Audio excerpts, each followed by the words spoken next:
হঠাৎ করে গুগল তার এআই স্টুডিও লঞ্চ করে মানে একদম চারদিকে হইচই ফেলে দিয়েছে। আপনারা ফেসবুকে এখন যত ভিডিওগুলো দেখছেন, এই যে ভিও 3 নামে একটা সার্ভিস গুগলের, যেটাতে হচ্ছে পেইড, গুগলের একটা পেইড সার্ভিস, এখানে পে করে হচ্ছে ভিডিও জেনারেট করে। তো এই ভিও 3টা যখন আসলো তখন হচ্ছে গুগল এআই তে মানে একদম বুম করলো, সবাইকে পেছনে ফেলে গুগল এখন এক নম্বরে, গুগল এআই স্টুডিও এখন এক নম্বরে। তো গুগল এআই স্টুডিওর কোন কোন ফিচার আমাদের সাংবাদিকতার সাথে রিলেটেড সেই বিষয়টা আমরা আজকে দেখব, এবং সবাই শেষে আছে গুগল এআই স্টুডিও দিয়ে কিভাবে ভয়েস জেনারেট করা যায়। আপনারা দেখবেন যে হচ্ছে ফেসবুকে যে ভয়েস জেনারেট গুলো দিচ্ছি, পডকাস্ট গুলো দিচ্ছি, এগুলো হচ্ছে এখান থেকে তৈরি। আমরা গত 6 মাস আগেও কিংবা 1 বছর আগেও আমরা আমাদের নিউজের সাথে পডকাস্ট তৈরি করতে চাচ্ছিলাম যে কিভাবে অটোমেটিকলি দেওয়া যায়।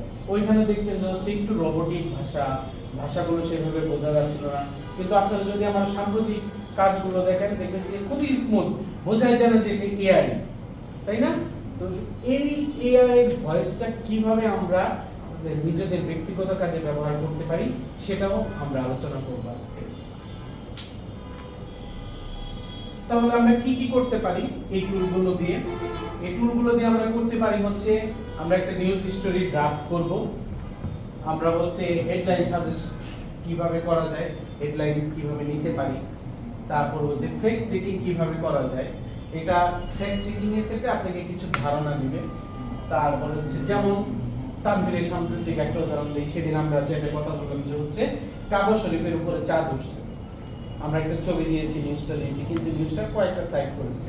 তার মানে কি আমরা আমাদের একার পক্ষে আর কয়টা সাইট দেখা সম্ভব? 5টা, 7টা, 10টা। কিন্তু আমি কিন্তু ওই হেডলাইনটা দিয়ে যদি এখানে সার্চ দিই, ও কিন্তু একটা ইনফরমেশন দিতে পারে। যেমন পরে কিন্তু আমরা আলোচনা করলাম যে 2021 না 22 সালের দিকেও এই ঘটনাটা ঘটছিল।